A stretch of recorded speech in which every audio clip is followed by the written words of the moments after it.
Og vi er kommet til repetition og introduktion. Vi har simpelthen været igennem 140 lektioner nu. Og de efterfølgende, skal jeg se, 10 lektioner er små gentagelser, hvor vi repeterer fra tidligere lektioner, men det er kun overskriften, vi repeterer. Og det handler ganske enkelt om, at vi skal have det ind i vores underbevidste, i det ubevidste sind. Så det bliver en del af sandheden om, hvem vi er. Fordi egoet har det jo med altid at tale først og råbe højst. Og derfor så er det vigtigt, at vi får den dybere liggende sandhed, at vi får den integreret i vores ubevidste sind, sådan så det vil være det, vi tænker på, i stedet for egoet. Fordi nu er det jo sådan, at egoet, det er overlevelse, det er et program, lige så vel som Helligåndens tankesystem også er et program. Det er bare der, hvor vi kommer fra hjertet af, og vi kommer fra vores højere selv, hvor egoet kommer fra frygt og instinkt. Og fra skyld og skam og synd. Men nu vil jeg lige læse introduktionen her. Og så står der her, nu repeterer vi igen, denne gang i bevidstheden om, at vi forbereder os til anden del af undervisningen i, hvordan sandheden kan anvendes i praksis.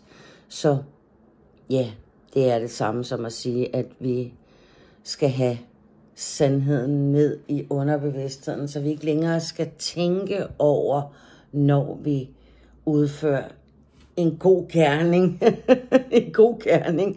Fordi det jo i virkeligheden handler overhovedet ikke om gode gerninger. Det handler om, at vi ikke skal komme fra frygten af, altså og tvivlen og mistro. Men vi skal komme fra tillid og kærlighed og sandhed og glæde og fred. Fordi når vi ikke har noget at frygte, så behøver vi ikke at forsvare os mod nogen ting eller noget. Det er jo også det, kurset siger. Altså, der er intet at frygte, og et forsvar af eller angreb af et forsvar imod sandheden. Og det er fordi, at vi har så mange domme og forestillinger om, hvordan sandheden skal se ud.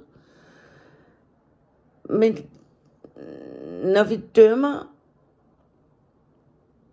så vil der også automatisk komme frygt og skam og kontrol og mismod og tillid også. Men der vil komme alt.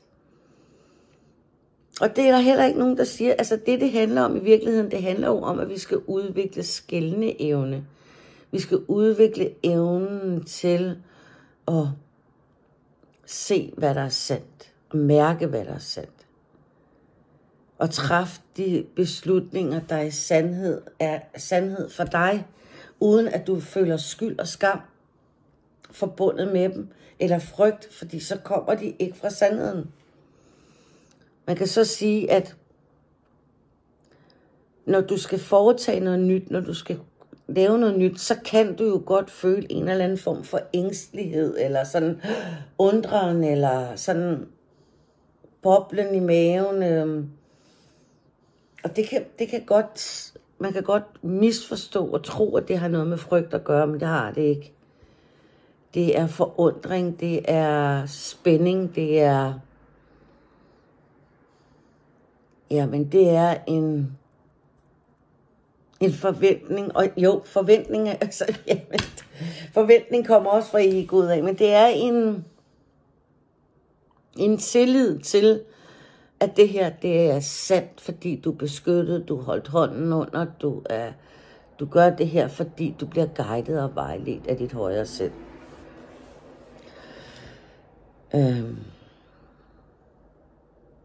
I dag vil vi begynde at koncentrere os om parathed til det, der kommer. Det er vort mål med denne repetition og med de følgende lektioner.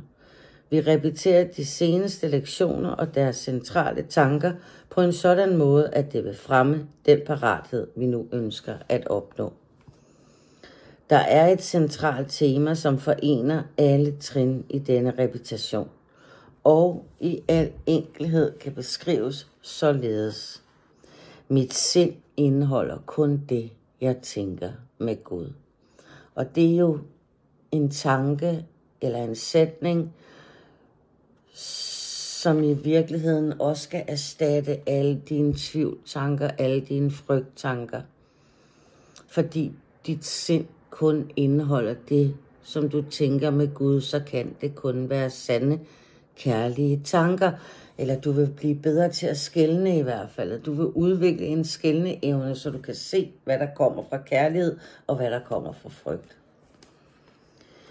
Det er en kendsgerning, og den repræsenterer sandheden om, hvad du er, og hvad din fader er. Det er den tanke, hvormed faderen skabte sønnen, og gjorde ham til skaber sammen med sig selv. Det er den tanke, som fuldt ud garanterer sønnens frelse. For i hans sind kan der ikke være andre tanker end dem, hans fader deler med ham. Mangel på tilgivelse holder denne tanke ude fra hans bevidsthed. Alligevel er den i evighed sand.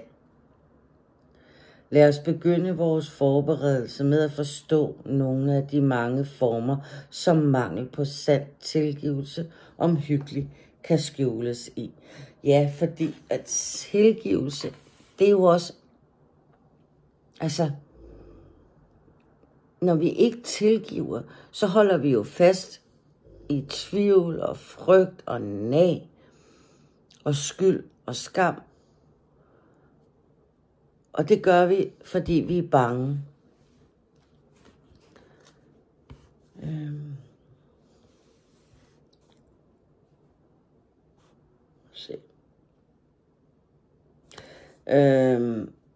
Lad os som mangel på sand tilgivelse omhyggeligt kan skjules i. Fordi de er illusioner, opfattes de ikke som det eneste de er, nemlig forsvar, der beskytter dine ikke tilgivende tanker imod at blive set og erkendt. Formålet med dem er at vise dig noget andet og holde korrektionen væk ved hjælp af selvbedrag, som er lavet for at erstatte dem. Og alligevel indeholder dit sind kun det, du tænker med Gud. Så det må du også forstå, at selvom vi tænker alle de her illusoriske tanker, så under dem, så er vores sande tanker. Og det er dem, vi skal have fat i. Det er dem, vi skal have frem. Det er dem, vi skal have til kun at være det, der kommer op i vores sind.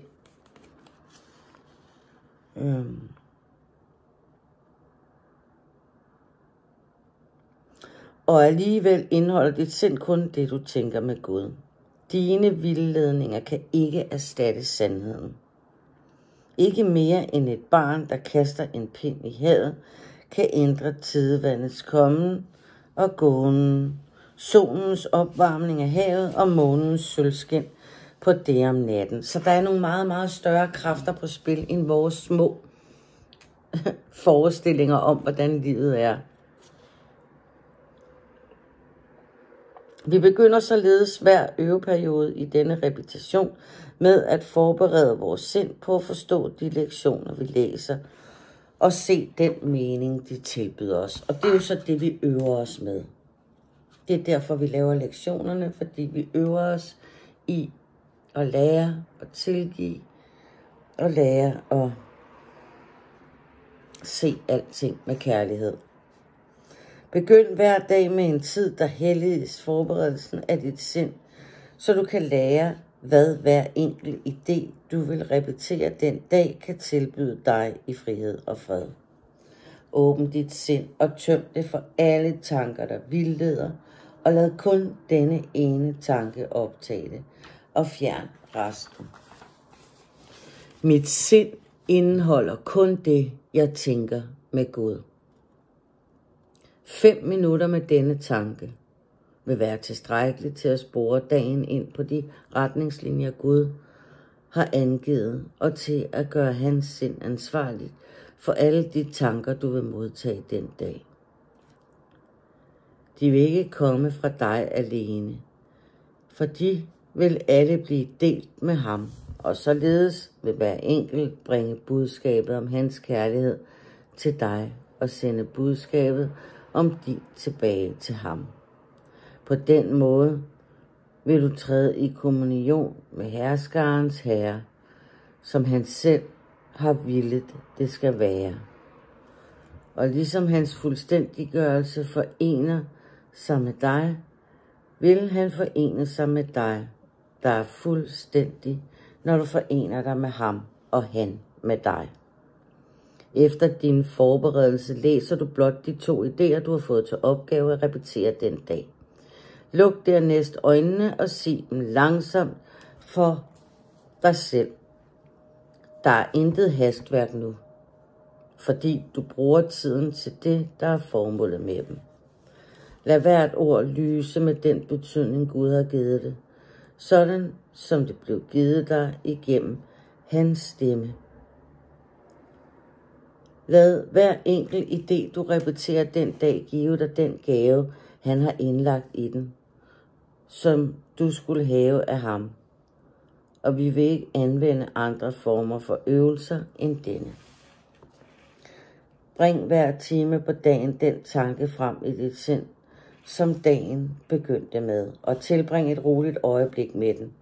Gentag derefter de 2 idéer, du øver med den dag, og uden hastværk. Længe nok til, at de 2 idéer, du øver med den dag, længe nok til at se de gaver, de indeholder til dig, og lad dem blive modtaget der, hvor det var hensigten, de skulle være. Vi tilføjer ingen andre tanker, men lader disse være de budskaber, de er. Vi behøver ikke mere end dette, for at give os glæde og hvile, uendelig ro, fuldkommen vidsthed og alt, hvad vor Fader vil, vi skal modtage som den arv, vi har fra ham. Hver øvedag, repetitionen igennem, slutter vi, som vi begynder, med først at repetere den tanke, som gjorde dagen til en særlig velsignelse og glædens tid for os, og igennem vores trofasthed genoprettede verden fra mørke til lys, fra sorg til glæde, fra lidelse til smerte og fra synd til hellighed. Gud takker dig, der på denne måde i praksis holder hans ord. Og når du igen overgiver dit sind til dagens idéer, før du sover, omgiver hans taknemmelighed dig med den fred, han vil, du skal være i for evigt, og som du nu igen lærer at gøre fordring på som din arv. Og så vil jeg læse de 2 idéer for i dag fra lektion 141. Mit sind indeholder kun det, jeg tænker med Gud. Og så fra lektion 121. Tilgivelse er nøglen til glæde. Tilgivelse er nøglen til glæde. Tilgivelse er nøglen til glæde.